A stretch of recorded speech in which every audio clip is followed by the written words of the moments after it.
Hey, good Tuesday morning, everybody. Welcome into the Volquest podcast. I'm Eric Kane alongside Rob Lewis. Matt Ray joining us here today, and Brent Hubbs. Got a lot on the table to discuss. Obviously, the dominoes are beginning to fall for the summer commitment list for Tennessee football. 4 over the weekend. Who could be next? What's that outlook look like before Tennessee kicks off this fall? We'll talk Tennessee recruiting here on this edition of the Volquest podcast.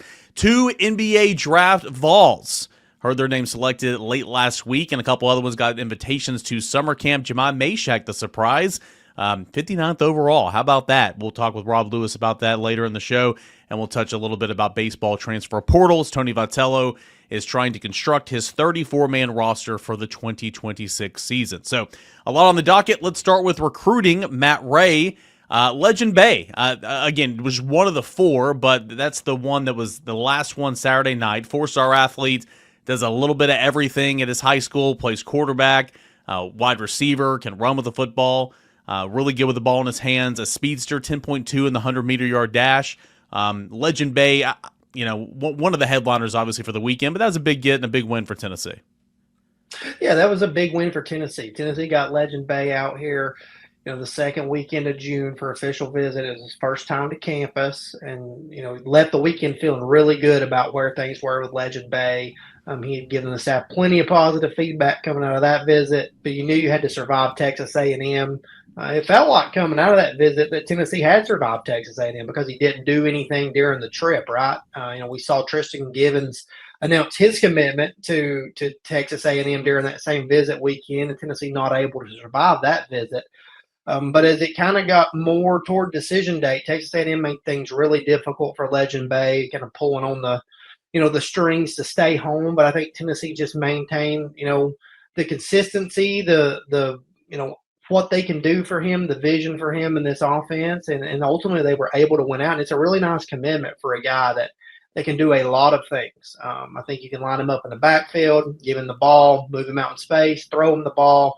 He plays quarterback at a pretty high level. He had committable offers to play quarterback at Duke in West Virginia. So he's a guy that does a lot of things.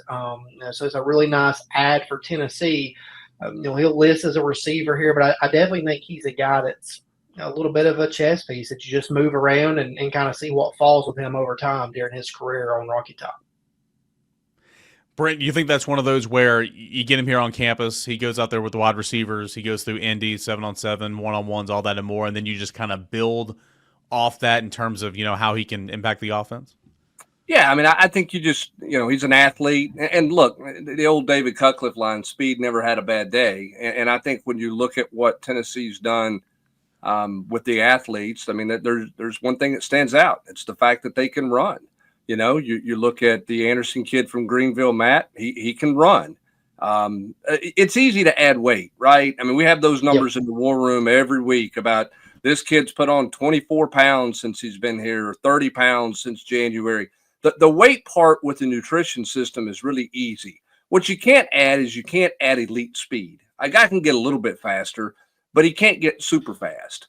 So I think when you're looking in the secondary, you're looking receiver, I think the speed factor is such a important qualifier in your evaluation of a player. And I think for Legend specifically, it's, can he play in the slot? What can he do? I mean, he's little, he's not very tall, but what can he do athletically? How can you do different things with him?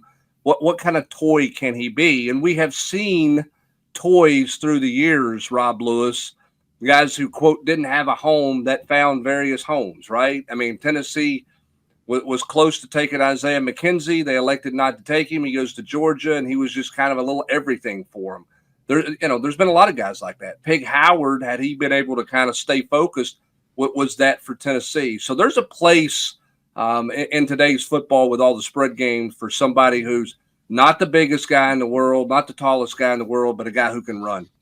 I mean, I love guys like that in high school that just, are the best, best athlete on the field and plug and play, play quarterback because that's they're the best dude. And he's not, he's not just the best athlete, so he plays there. I mean, you can see he can throw it some, and as Matt said, had some high major offers. But I mean, he is way faster than Gerald Jones. However, that's a blast from the past. I mean, Gerald Jones did not have anywhere close to that kind of quickness. But as far as the positional versatility, he's he's kind of that way. And that was a long time ago.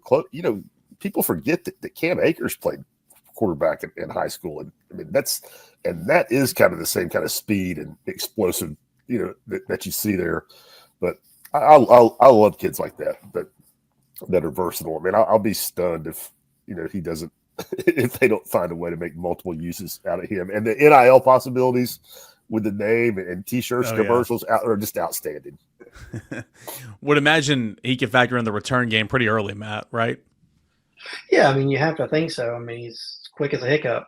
I mean, it's a guy that ball in his hand is his high school coach called the best player with a ball in his hands in the state of Texas. That's a pretty strong compliment. Yeah. I talked to some folks in Texas, after the Tennessee visit, and you can see he's a pretty competent quarterback, but they feel like if North Forney was able to make something else work at quarterback, because they've got another young receiver there that's a stud as well. Like, you put Legend, in the role that he would probably be used in college, in the slot, moving around in the backfield, doing those different things. North Forney might not be stopped. So I think he's a pretty dynamic guy that can help your football team in multiple ways. Brent brought up Zayden Anderson, another one of the commits from over the weekend. Zayden Anderson, a local prospect from Greenville High School with the Green Devils, does a little bit of everything for the Green Devils, defensive back, wide receiver, return man, all that. Another one of those, again, that Brent pointed out, speed kills, right? And there's a lot to like about Zayden Anderson, and feels like one of those that you just see these traits, and he has this athletic ability, he's got that speed. You get him on campus, get him in a strength and nutrition program, and then just kind of see what you have down the line. I don't think he's going to be a day one starter or anything, but a guy that Tennessee really, really liked and came here on an official visit 2 weeks ago and felt really good, really, really good leaving town, heading back to Greenville. Yeah, not a kid that's not camped anywhere, but has, elite track speed, ran a 10.71 as a sophomore, won a state championship in the 100-meter last year as well. I did that with a little bit of a tweaked hamstring, so a little bit of a slower time, but still won the state title. You turn his film on, and he plays receiver, and you can see the speed and the separation. So he's got some ball skills.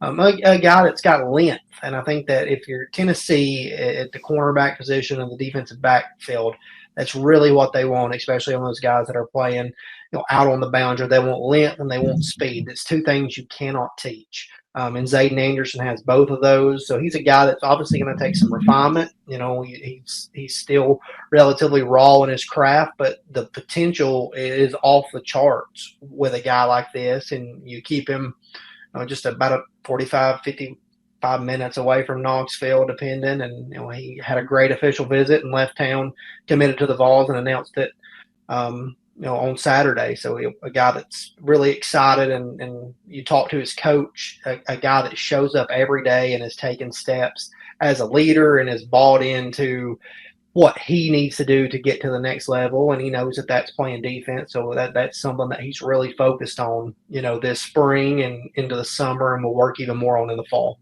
Love his length. I mean, that Willie Martinez wants length at the corner. They want length, at safety, star, all those. I mean, I think that's the thing when you stand next to him.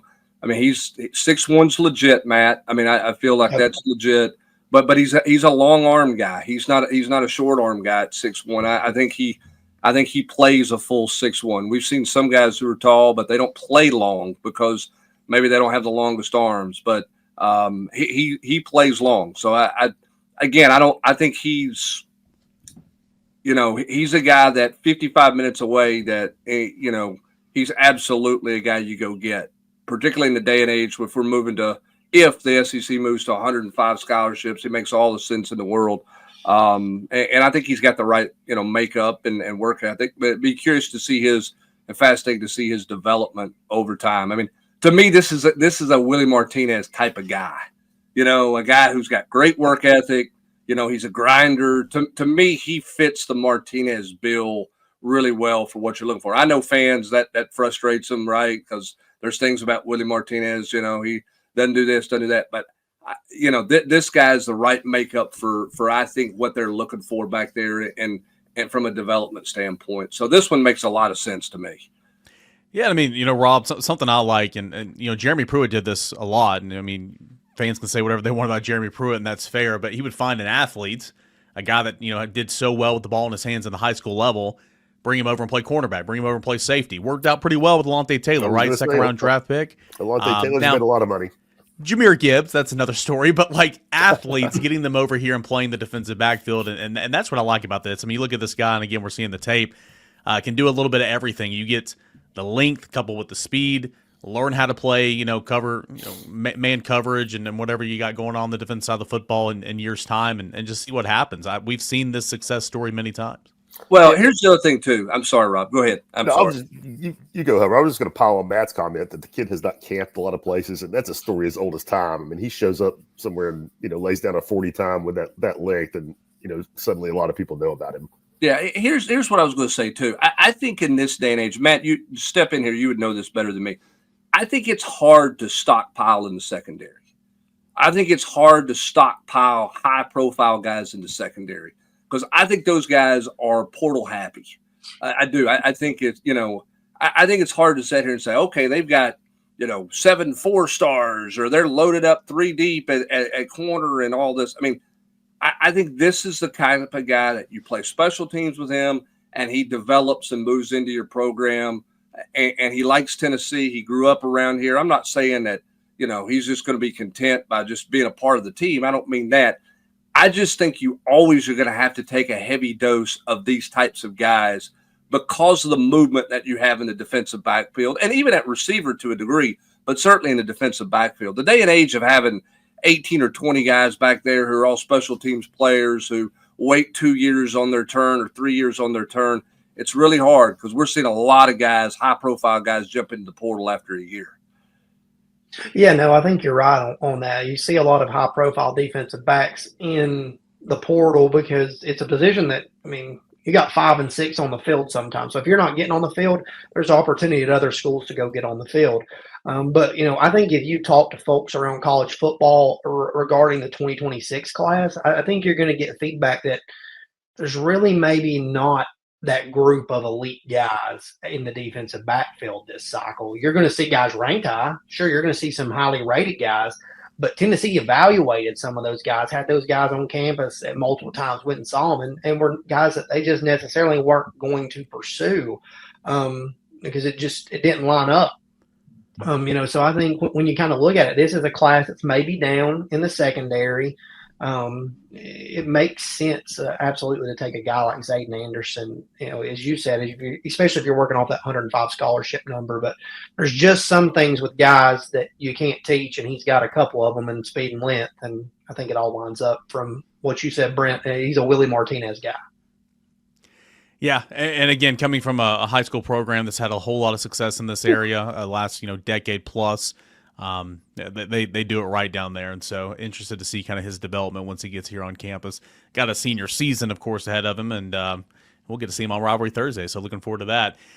Third commitment of the weekend, not in this specific order, but longtime offensive line targets, Matt Ray, Edward Baker, again from St. Francis Academy. Tennessee's had very much success, finding recruits out of St. Francis Academy.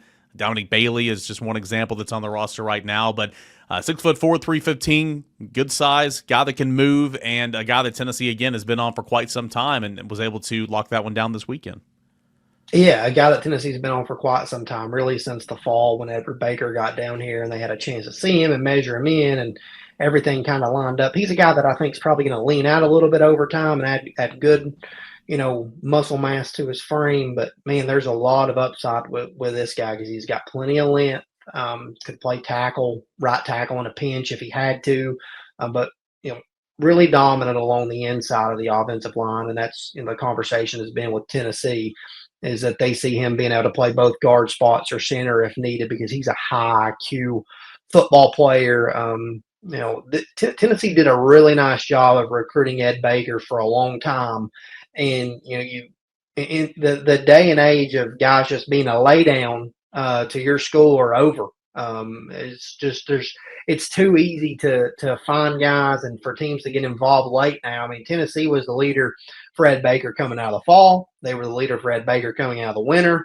They were the leader for Ed Baker coming out of his spring visit here, and they were the leader for Ed Baker coming out of his official visit early in June. But Ole Miss entered the picture right at the 1st of June, got him to cancel an official visit to Penn State, got him on campus and gave him plenty to think about. But Tennessee was able to press the gas one more time, kind of remind him of everything. And he's a guy that, when I talked with him, a lot of loyalty. He felt a lot of loyalty to and from Tennessee, and they were able to ultimately survive that late surge from Ole Miss. And he's a guy that I think going to be pretty vocal as a peer recruiter in this class. He's got a good relationship with Gabe Osinda. Those two guys have hit it off, and I expect them to continue working on other recruits in the 2026 class. But a really nice win for Tennessee, a guy that they really, really value along the offensive line.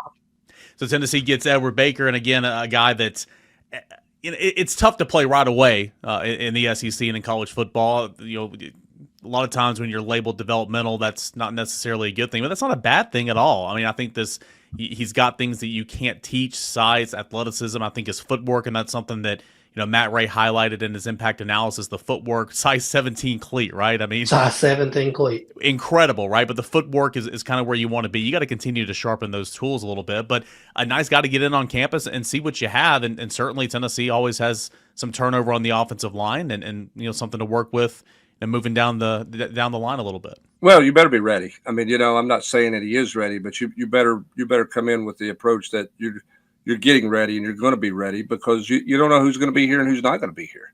That's just the reality of things. When in the old days, David Sanders would, it'd take him. What did it take Aaron Sears, Rob? 9 games to get on the field or something like that? And he was clearly one of the best 5, but it was, quote, not ready. That's just not the world we live in anymore. If you're the best player, you're going to play. And in the day and age of the transfer portal, you may have to play before you're, quote, ready. I think it's interesting about him. And I think, Matt, you can comment on this. Rob, you can jump in here too. And this is not a knock on what has been here that they have played with and Spraggins and those guys. But it feels to me like they're getting a little bit bigger and longer along the offensive line. In the offensive interior, you know what you want. You don't want a short arm guy at tackle. But it feels like they're getting a little bit longer, Matt, in the interior, or at least they're targeting guys who are longer in the interior. That's something that they are putting much more of a premium on than maybe what they inherited. Yeah, I agree 100% with that. It certainly feels that way. And you look really back, maybe even a couple of classes. Like Gage Ginther's a guy that was playing tackle out in Colorado, but he comes here, he's probably going to play more along the interior, and he's got some of that length. I think that's certainly something that Tennessee's worked on, and I think Ed Baker provides a lot of that. He's a long arm guy with heavy hands and is athletic. So you get to that second level pretty effectively. You start swallowing up linebackers. You see what Tennessee's been able to do in the run game. I think that's what they're looking more toward. And you look at this class, Brett Colajay is another guy.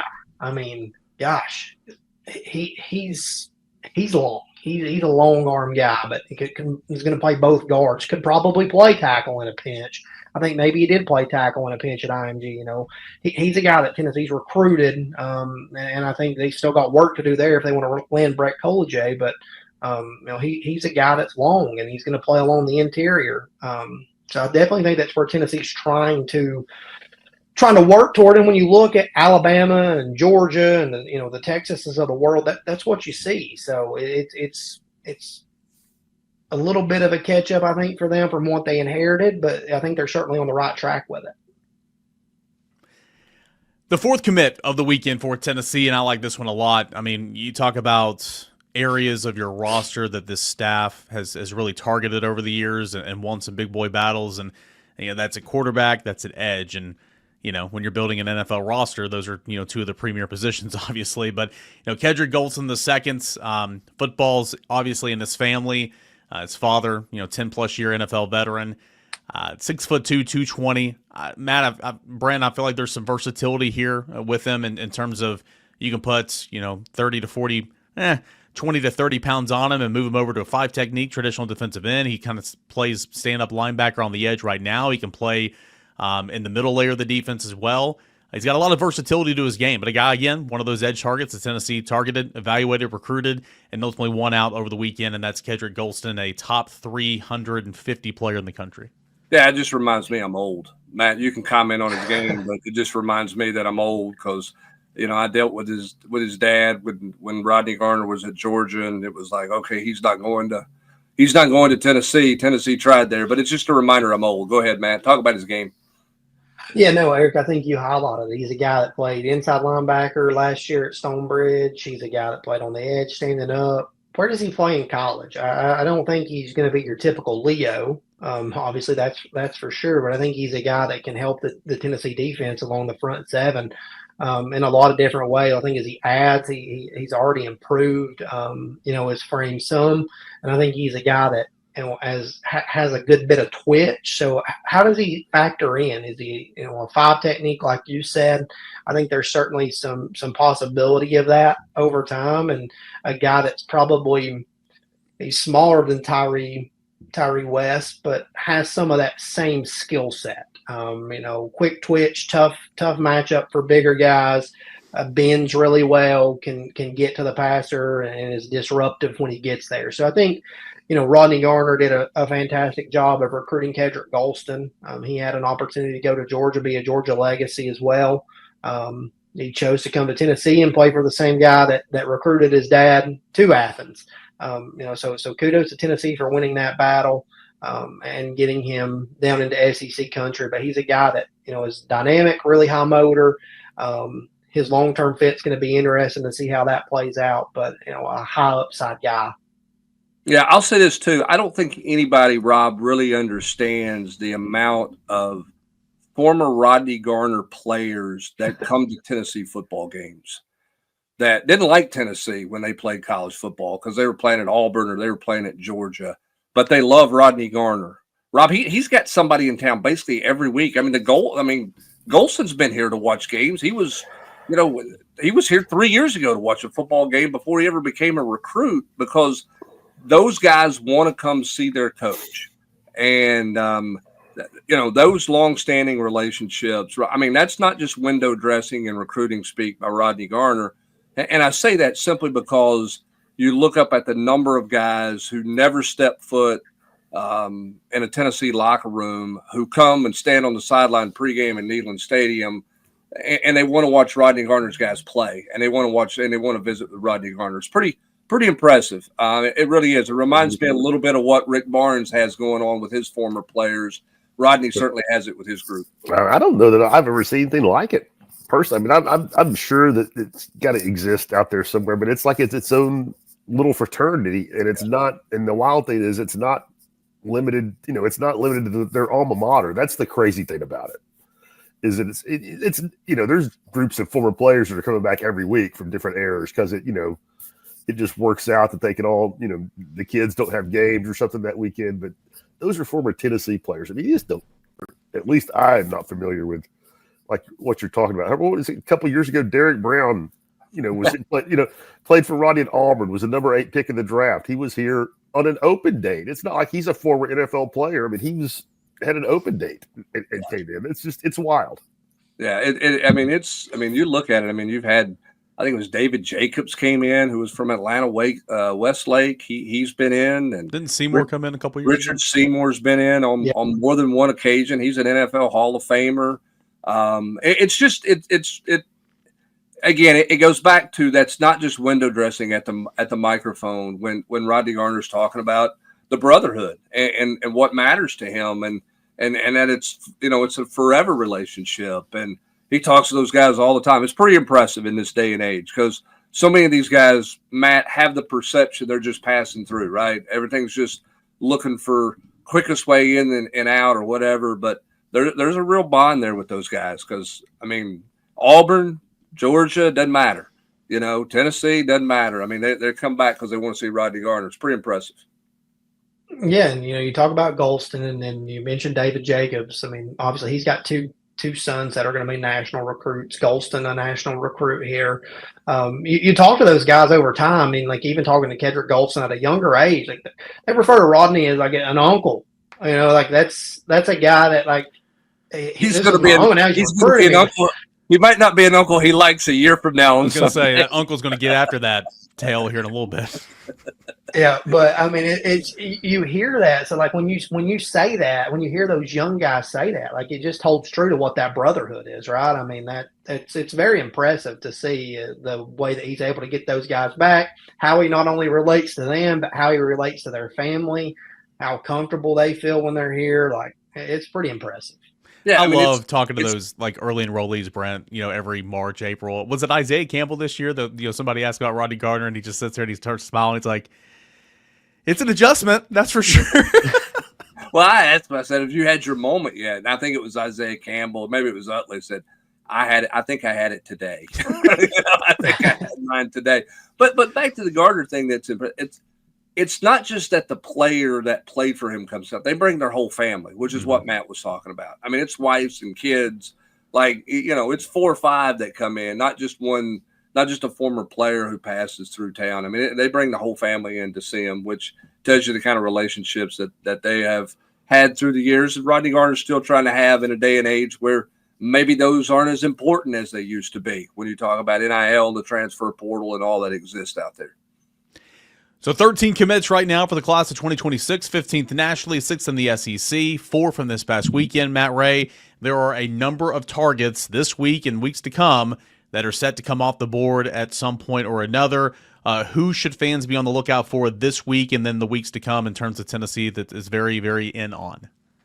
Yeah, so Darion Albert and TJ Jackson, or TJ White teammates at Jackson Academy, both set to announce today, July 1st, together at their school. And I think Tennessee's continued to put their best foot forward with both of those guys. I think it was a really good sign for Tennessee with Darion Albert when he chose not to take his official visit to Mississippi State at the end of the month. Same with, TJ White. He did take his official visit, but he went to Rivals, the 5-star challenge, and continued to say plenty of great things about the Vols. And I think, William Inge just continued to do a really nice job there. We wrote about it in January. We talked about it in the spring. Tennessee made a really nice move for TJ White in January, and they have kept the gas pedal pressed in that one. And I think they really impressed him during that official visit. So those are 2 announcements coming up today. And then Jamie and Theodore is expected to announce July 2nd, tomorrow. So I think Tennessee has done a really nice job there. He visited Louisville for his last official visit, and they're in it. I think Wisconsin's the other team to watch there, but I think Tennessee's continued to do a really nice job for him. We'll see what Joel White elects to do. A scheduled announcement of July 6th. We'll see if he sticks to that. If that gets pushed back any, he had a really big week at Rivals 5-star. Oklahoma's offered since then, or other schools calling that, maybe weren't calling before that. We'll see. We'll kind of see where things go with Joel White. Then next up is Javonte Smith on July 8th, and then Joel Combe on July 9th. And then, kind of the one left hanging out there that's working towards a July decision is Braden Rouse. I think, his family's working towards that this week. It's a dead period in Georgia. I think they're taking some time away from what was a really, really busy, hectic month for them to get a decision date in mind. And then we'll go from there. I think, Tennessee's done a really nice job there with him, but I think there's plenty for him to think about in this recruiting process. He visited Alabama, he visited Michigan, he visited Texas during the month. We just saw Xavier Griffin come off the board to Alabama, and that was a battle between Alabama, Texas, and some other schools. What does Texas elect to do now? They've landed an in-state linebacker already in the class. They're potentially in a good position for another, but it feels like they're swinging for a big fish there. They got Tyler Atkinson on campus at the end of the last official visit weekend of June.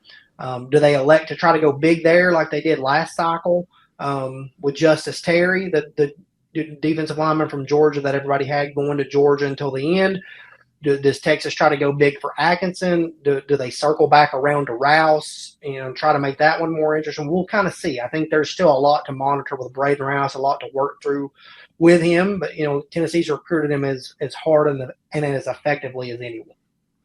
Yeah, if you find a way to close on TJ White, again, who's going to announce later today, and,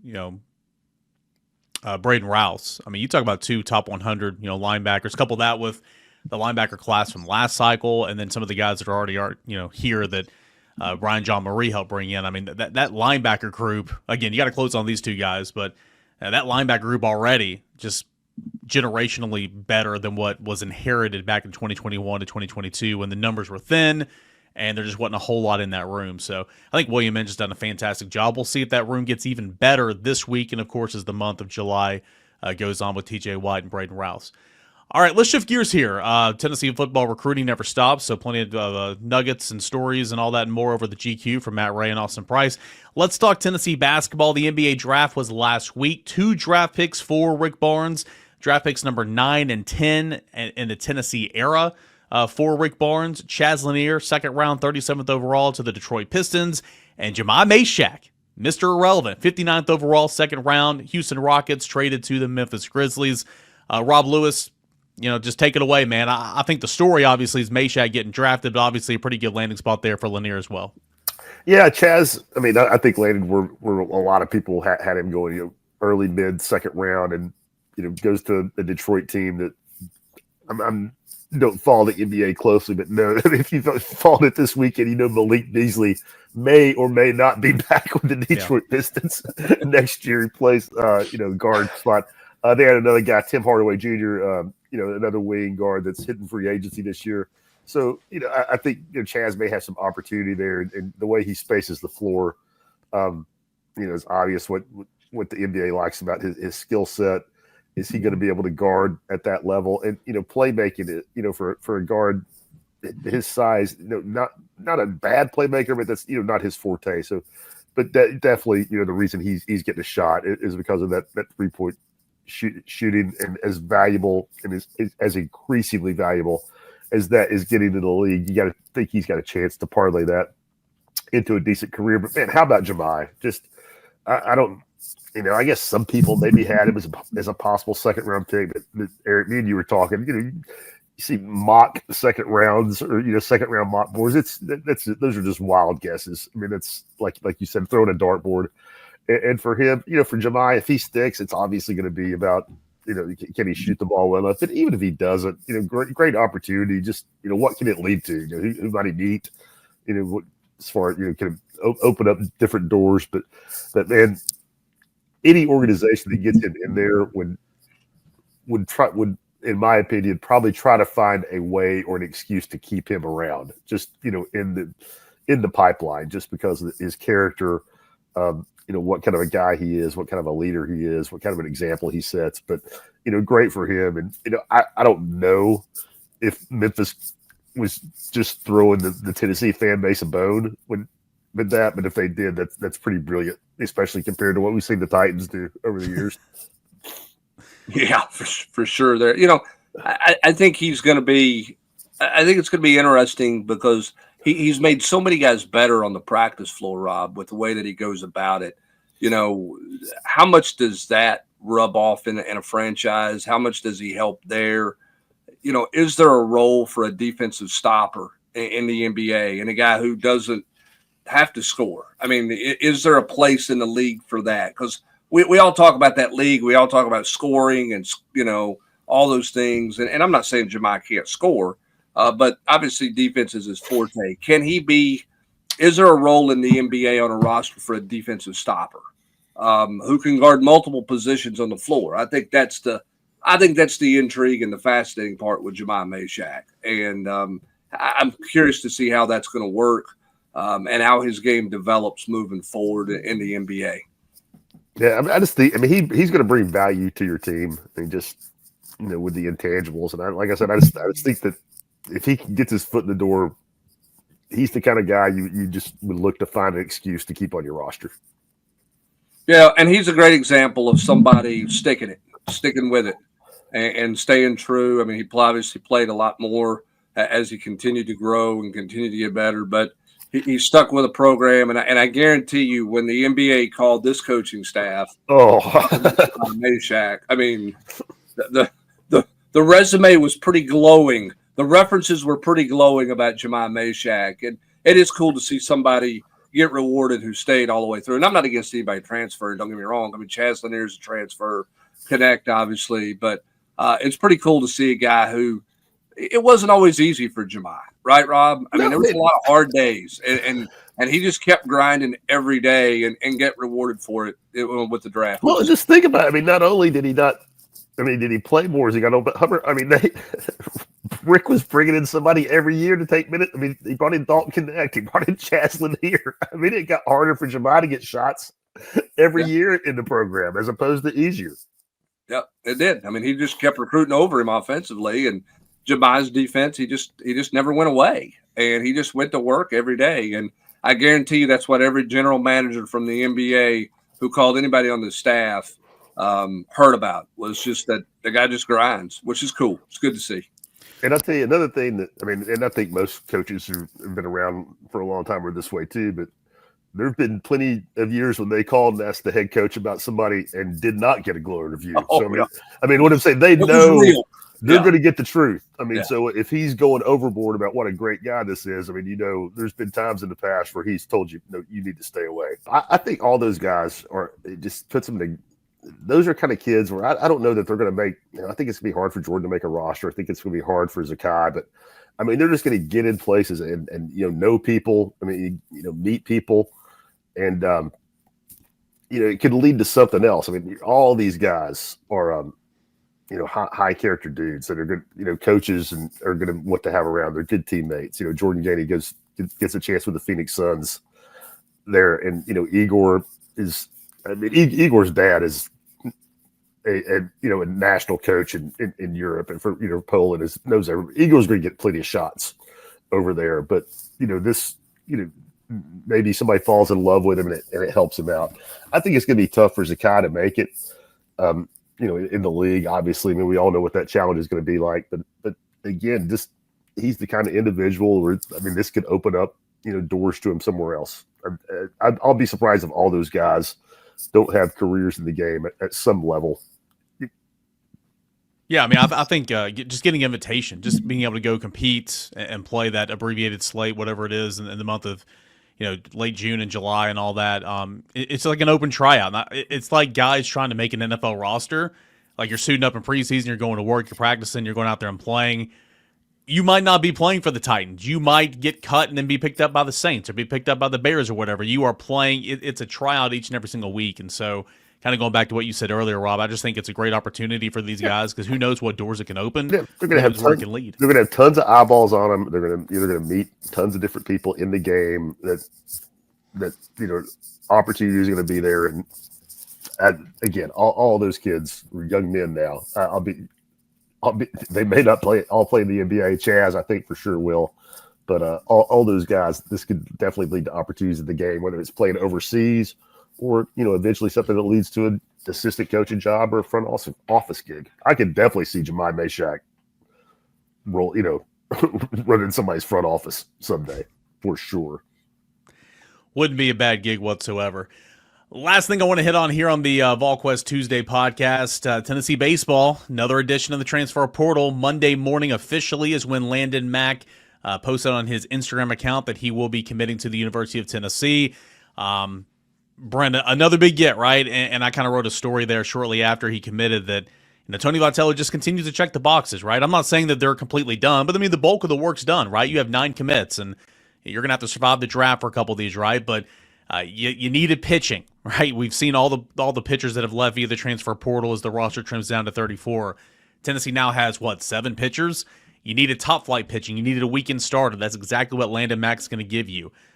Friday, Saturday starter for Rutgers as a true freshman All-American. I think he was second All-Big Ten team or whatever. 4.03 ERA, pitched 80 innings or whatever. I mean, this is a legit weekend starter for you to pair with Tegan Kuhns, Braden Krenzel, Anson Siebert, whoever, moving forward. And so you needed pitching. 7 pitchers, you need a weekend starter. You got him. Star power, Henry Ford, got to survive the draft, right? I recognize that. Landon Mack falls in that category. Versatility, Blaine Brown, DJ Newman, two-way players. Again, Henry Ford, outfield, first base. Garrett Wright can play all over the field. Again, Tony Vitello is just checking all these boxes. All these boxes, cycle in and cycle out. And this is turning into be a really, really talented transfer portal class as college baseball shifts into a new era of full scholarships, 34-man rosters after the House settlement. Well, and I don't think that storyline has gotten enough national exposure, to be honest with you. And I think that's kind of where we are with college baseball. Everybody gets fired up when you get into the regionals and super regional play.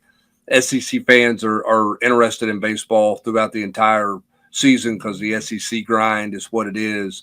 But I don't know I don't know that there's a lot of people who are really in tune to the inner workings of baseball. And what's being asked of baseball coaches right now is really, really hard. I mean, to go from 51 to 34, there's nothing fun about this experience. There's nothing enjoyable about it. You had some guys in that you probably felt like were developmental guys that you can't hold on to them because you've got to have somebody who can come in and play right away. So you've had to make some hard roster moves. You've had to trim some things, then you had to replace it with guys who can come in and play immediately. Now you're sitting there trying to figure out, okay, how do I coach a team basically 10 months out of the year, because that's what college baseball is, essentially, is a 10-month job, because they go off and play summer ball in July. August is kind of a rest period, then they're right back to it basically in September. How do I coach a team with 17 less players? You know, how do I get through fall? How do we restructure fall? How do we assemble a roster? You know, all the rest of these sports are going to go, quote, up in numbers and scholarships. That baseball, I know, is going up to full scholarships. But, I mean, that's a pretty hard trim. And I know football is going to trim 20, you know, when they go from 125 to 105. But let's face it. I mean, that's not that big of a deal in football. That cutting those 20 compared to cutting nearly 20 in baseball is apples and oranges in this thing. And I think Tony Vitello and the staff have had a good plan. I think they've executed the plan, Eric. The question is, can they survive? How much of the draft do they survive with this plan to know what this roster is going to look like here in 6 more weeks when they get all, you know, reconvene and get all back together? Yeah, and I mean, obviously they're going to be sweating out a couple of guys in the signing class. You know, we've mentioned Cruz Schoolcraft and Cameron Appenzeller ad nauseum. We've mentioned Henry Ford, who's a transfer portal addition.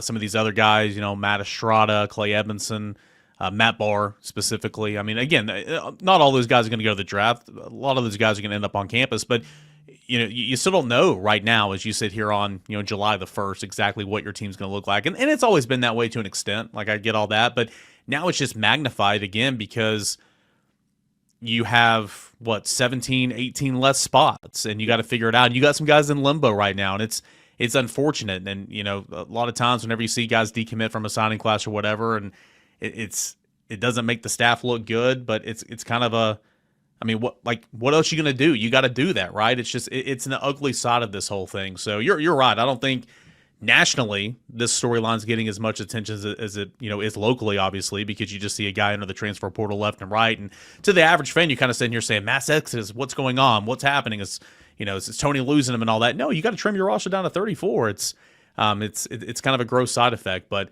I don't think it's ever been, just like in college football, right? I don't think there's ever been a time where it's been harder to be a college baseball coach than right now. Very unique transition. All coaches are going to have to adjust in the fall, as you were pointing out. I mean, you get there for fall practices and you scrimmage every day. You're not going to be able to scrimmage every single day because you don't have enough pitching. And so how is your practice going to alter? You know, what's your schedule look like? How many of those fall exhibitions do you play? I can tell you this, I could be wrong certainly, but you know, Tennessee usually does 2 in one weekend. Do you space that out a little bit? Do one at the beginning of October, one at the end of October? I don't know. We'll see. I would be interested in playing more exhibitions against another team than scrimmaging myself every day, you know, regularly and wearing out my arms. I'd rather go see somebody else's arms. I think you could end up with, I mean, heck, fire. I would want to bring 3 or 4 teams together and play a little round robin deal. Almost play a weekend series with multiple teams and kind of play it out that way. If I was putting something together, I think you could. I mean, why not do?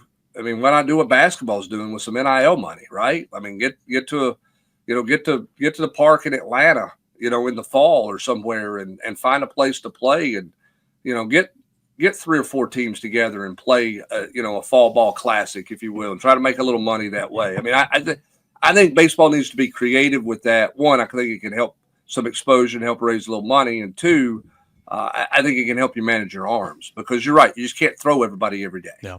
What you like, I mean, you don't have you're not going to have 17, 18 pitchers on your roster. Just not where you're going to be. And again, all these guys are on plans. I mean, like Liam Doyle was not going out there throwing 7-8 innings last fall, against Western Kentucky. So like everybody's restricted, everybody's on a pitch count, so it's going to be unique. And then again, like, I mean, coaches are still trying to figure things out. You have administration telling, programs around the country like, hey, that cutoff's 34, and like, well, for the fall, can we get a 35th, 36? Like, no, it's a hard cut 34. Well, what if players in your high school signing class show up hurt? They're trying to get some leeway there to where maybe you can have 36, but then those two guys would be considered as walk-ons. There's a lot of confusion right now that I think they're still trying to iron out and figure out.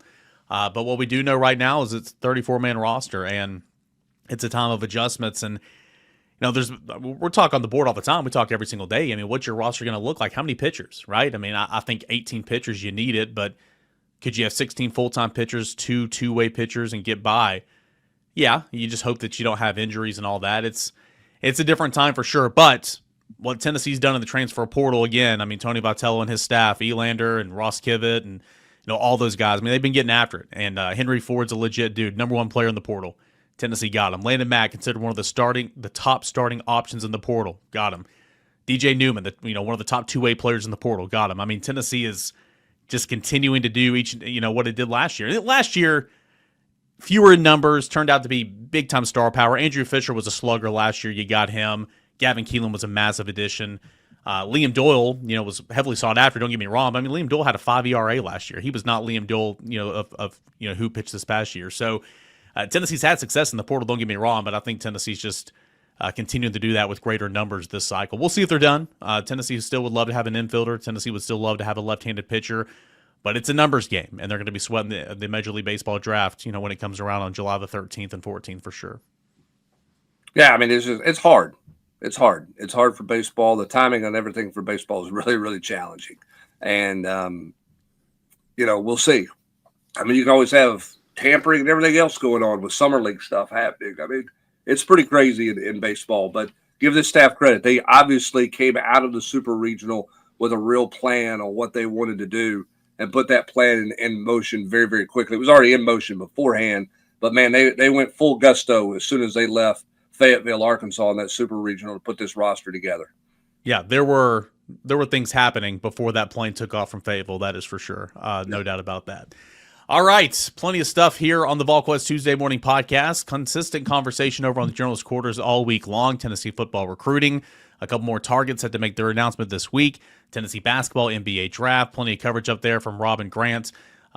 Baseball transfer portal. What's next? Will Tennessee add any more? We'll continue to look at that as the transfer portal officially closes today, and we'll see kind of what this roster looks like heading into the Major League Baseball draft. All that and more right here at Volquest.com. Come check us out. Join us.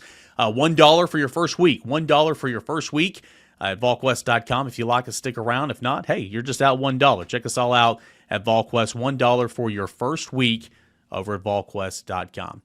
For Brent Hubbs, Rob Lewis, and Matt Ray, I am Eric Kane. Thanks so much for joining us. Get in those questions for the Thursday morning mailbag podcast right here at Volquest.com.